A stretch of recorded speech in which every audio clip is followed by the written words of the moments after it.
Jesus Christ Ministry. 30 years old pa lang siya. Siguro, ingon niya diha. No? Tag 3,000, 6,000, 5,000 na lati na. Ang followers nila. Siguro kung karoon niya, ano na yung cellphone na. Viral siguro kayo siya. Amen? Grabe siguro ka-viral ni Jesus karon. Grabe siguro kadaghan yung followers. Pero kung mo tanawon kining lugar sa Suli, kung imong totalo ng population, 2,000 plus ang tao rin sa Suli. Disciple all nation. And then baptize them. In the name of the Father, and the Son, and the Holy Spirit. Himuig ako mga tinunang tibuok kalibutan. Kadugay pa mubalik ang Ginoo sa tinuod lang. Kaya wala pa nabuhat na to. Kanya sige tayo pangandoy nga mubalik kung ang Ginoo. Ngano kung mubalik ang Ginoo, madala ba ka? Hindi ka madala. Bago na ba ka? Ang mahitabo, musukot ka sa dili, kanang imong kinabuhi ka ginampingan karon. Pag moabot na siya o kanang expiration sa imong lawas, maluya na ka, magkasakit na ka, mamatay na ka, ang imong kalag, asa mga to? Asa mga imong kalag? Ha? Kabog. Wala siya dito sa langit. No, wala siya dito sa giharian sa Dios. Pero kasama kang Lazaro, na namatay sa katong usa ka pobre nga si Lazaro. Didiretso siya dito. Ngano man, kay tuod. Grabe siya ka fitful sa Ginoo. Amen. Hallelujah. Dugay na tayo gitawag sa Dios. Wala na ito gitubag. Kailangan din na ito gitubag. Tama ito yung pastor. Amen, amen. Ang pagtawag sa Ginoo wala nagadepende sa kung edad. Wala nagingon kang Ginoo karon edad nimo 15 years old. Si Samuel bata pa.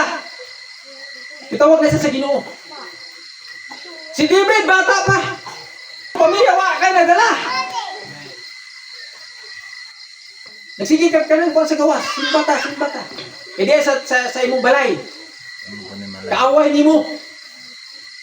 Di man mo tuo sa imo. Daghan mo na. Daghan tayo. Amen. Kabalo mo nga doon na tayo gahom. Sa pagsulti sa atong mga anak, sa atong mga hindi ka, pero dili nimo sila ma-press.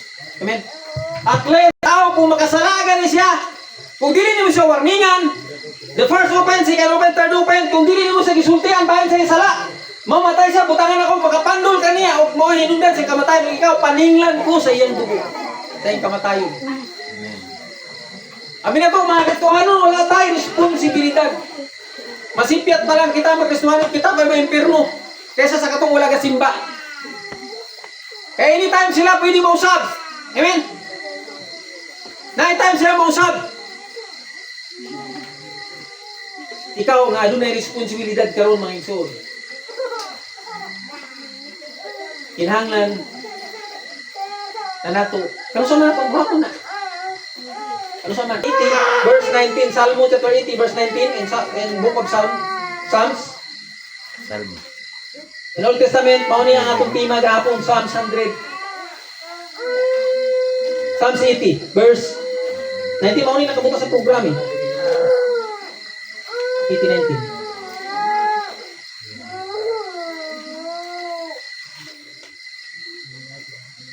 Yun niya, ipahuli kami o Ginoo. O Ginoo. Diyos nga labing gamhanan, ipakita ka na mo ang imong kaluyog maluwas. Kami. Katong nahitabo kang David, mga igsuon, no? Katong nahitabo sa iya, dining gaba nga di mo saba, tunglo, no? Ni sila. Mahimong nalipay sa siyang ginabuhat. Ba't wala siya nag-anig maayo? Kaya nagsalig siya sa Israel nga iyang gidumalahan ng pila ka tuig. No, nahimo siyang king, nahimo siyang hari sa Juda.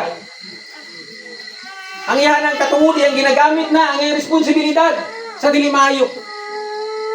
Igamit na niya ang iyang authority sa dili maayo.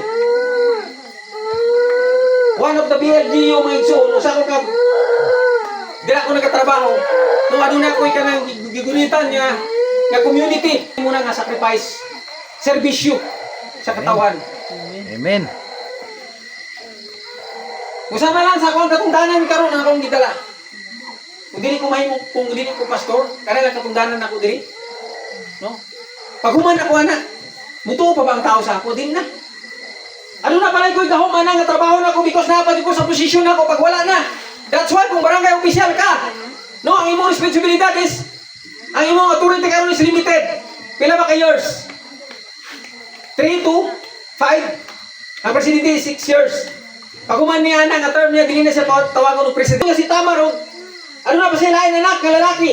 Ni David, si Amnon. Si Amnon naimog kang Tamar, nangita siya pamagi. No, kaya tungod because maigsuon sila. Nangita siya pamagi. In short, girip niya ang babae. Ngaigsuon ni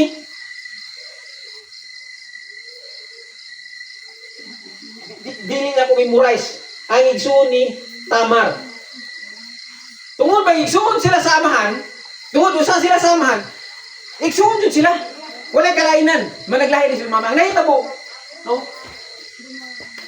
Ito to kata message, ipatay po ni Tamar, ipatay po ni Absalom, ipatay ni Absalom si Amnon. Ang igsuon sa lain niya, inahan.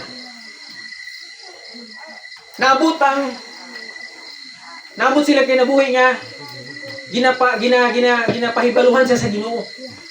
Ginakuhit na siya sa Ginoo. No? Mali na ka. Alagad sa Ginoo, mali na ka. Wala na. Romans chapter 3 verse 23, ang tanan nakasala ug nahilayo sa himaya sa Dios.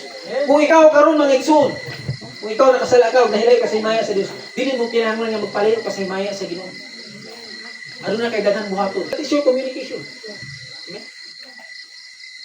Ang gusto sa Ginoo sa ato aduna tay communication sa iya bilang usa ka alagad sa Dios. Bilang usa ka Kristohano aduna tay saktong communication sa Ginoo. Unsa man ang communication sa Ginoo? Unsa man ang communication pastor parehas na sa magtiayon. Wala kay matago sa imong asawa o bana. Wala kay pinitago sa iya. Magidulog ka sa iya. Unsa may problema niya, problema nimo. Unsa may panalangin niya, panalangin nimo. Magtiayon mo na amoy communication. Bisag nakakasagawa sa adunay tinawagan sa cellphone, communication naman naman nagkulit. Kung maunay kita nga mga alagad sa Dios, naagid kay tay communication. Amen. Musimba jud ta. Mga alagad ta sa Ginoo.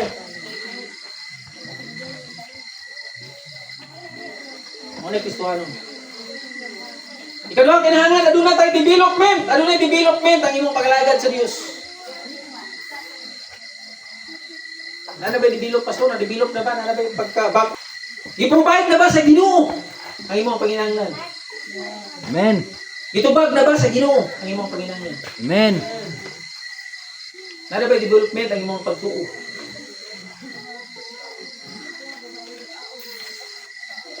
Ngayon sa pinakaulahi, deep relationship. Lalong nga pagigrelasyon sa Diyos. Relationship. In Book of John chapter 1, verse 12, 13. Ang mudawat o mituo sa anak sa Diyos. Mahimo siyang anak sa Ginoo. Amen? Amen. In verse 13, ingon niya, kung atong basahon, mubasa dito ta. John chapter 1 verse 13. Matthew, Mark, Luke, John.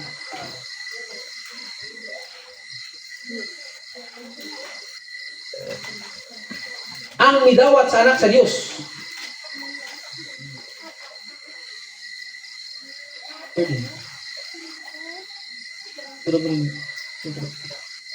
Nahimo silang sa 30, nahimo silang mga anak sa Diyos, dili sa tawhanong pagi o pagbut, ang Diyos mismo mao naghimo kanilang iyang mga anak. Amen? Amen. Dili sa tawhanong pagbuot, kundi ang Diyos nihimo kanimo anak dati sa relationship between you and God. Mao nay pakigrelasyon ngadto sa Dios. Kung saan man nimo pahimong Kristohanon. Kung dili Ginoo nagtawag sa ato ang Luke in Galatians chapter 1 verse 15. Sawa pa magkagi-anak.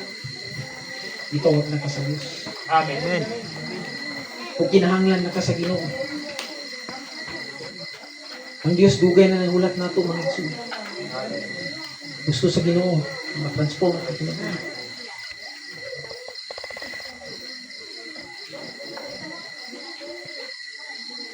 During Jesus ministers, sa panahon ni Jesucristo, nasa kalibutan pa siya. Daghang gihapon ang mga tao nga to see is to believe sa iyang ginabuhat. Daghang gihapon mga tao nga wala mitungo sa iya.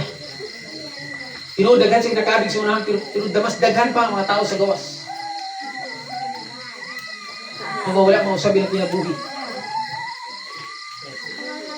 Daghan pa gihapon ang tao. Tugatod karon, ikinahanglan sa Ginoo. Kung kita mag-isod, dili pa ulahay ang tanan.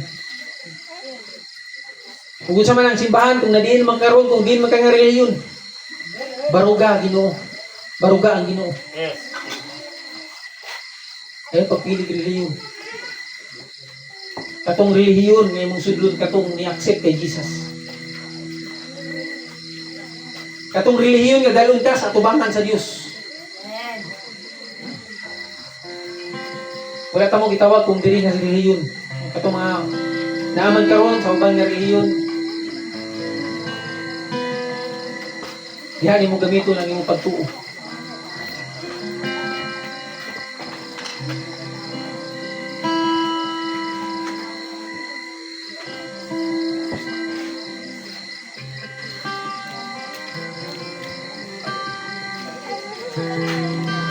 Let us all. Church, don't forget the prayer. Isip po sa kalagad sa Ginoo, kabalo ka mangayo sa Diyos.